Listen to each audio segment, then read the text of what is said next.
குடும்ப தலைவர், பாட்டாளி மக்கள் கட்சியின் நிறுவனர் மற்றும் தலைவர் மருத்துவர் ஐயா அவர்களால் உருவாக்கப்பட்ட ஒழுங்கு நடவடிக்கை குழு 7 பேர் கொண்ட குழு ஒரு அறிக்கையை தயாரித்து அறிவிப்பாக செய்ய வேண்டும் என்று பாட்டாளி மக்கள் கட்சிக்கு அனுப்பி வைத்திருக்கிறது.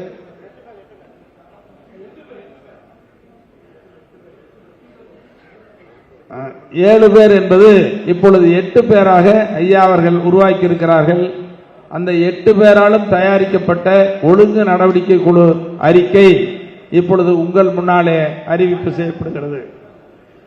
கடந்த 22/12/2024 அன்று 24க்கு விடை கொடுப்போம், 25ஐ வரவேற்போம் என்ற சிறப்பு புத்தாண்டு பொதுக்குழு கூட்டத்தில் மருத்துவர் அன்புமணி அவர்கள் மைக் தூக்கி போட்டு மருத்துவர் ஐயா அவர்கள் கருத்துக்கு எதிராக பேசியது, பனையூரில் புதிய கட்சி அலுவலகம் துவங்கியுள்ளேன், அங்கே வாருங்கள், அதற்குரிய கைபேசி எண்ணை குறித்துக் கொள்ளுங்கள் என்று கைபேசி எண் கொடுத்ததும், இதுபோன்ற செயல்கள் கட்சியை அன்றே பிளவுபடுத்துவதும் குழப்பத்தை ஏற்படுத்துவதும் போன்ற தலைமைக்கு கட்டுப்படாத செயலாகவே இந்த ஒழுங்கு நடவடிக்கை குழு கருதுகிறது.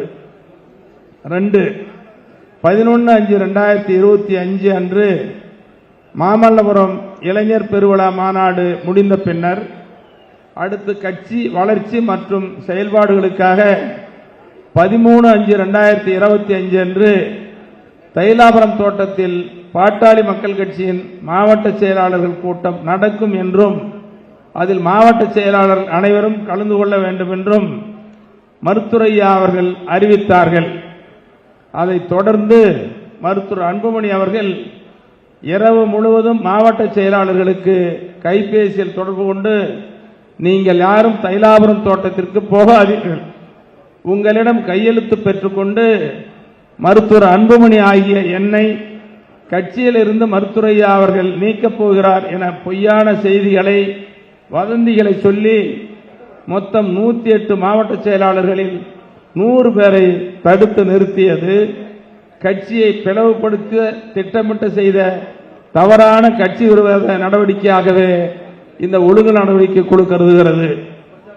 3 பாட்டாளி மக்கள் கட்சியின் ஒரு அணியான பாட்டாளி சமூக ஊடக பேரவையினர் ஒரு சிலரை தன் கையில் வைத்துக் கொண்டு மருத்துவர் ஐயா அவர்களை பற்றியும் மருத்துவர் ஐயா அவர்களுடன் இருப்பவர்களை பற்றியும் மிகவும் அவதூறான, அருவருக்கத்தக்க, இழிவுபடுத்துகிற, அநாகரிகமான, மனதை புண்படுத்துகிற செய்திகளை ஒவ்வொரு நாளும் முகநூல் பக்கம் உள்ளிட்ட சமூக ஊடகங்களில் செய்திகளை வெளியிட்டு பொதுமக்கள் மத்தியில் அவமானப்படுத்துகிற மிக தீய செயல்கள் அரங்கேற்றி வருகின்றன. இதனால் கட்சியினர் மத்தியில் மிகுந்த குழப்பமும் மனவேதனையும் பிளவும் ஏற்படுத்தி வருகிறது என்பதை இந்த ஒழுங்கு நடவடிக்கை குழு சுட்டிக்காட்டுகிறது.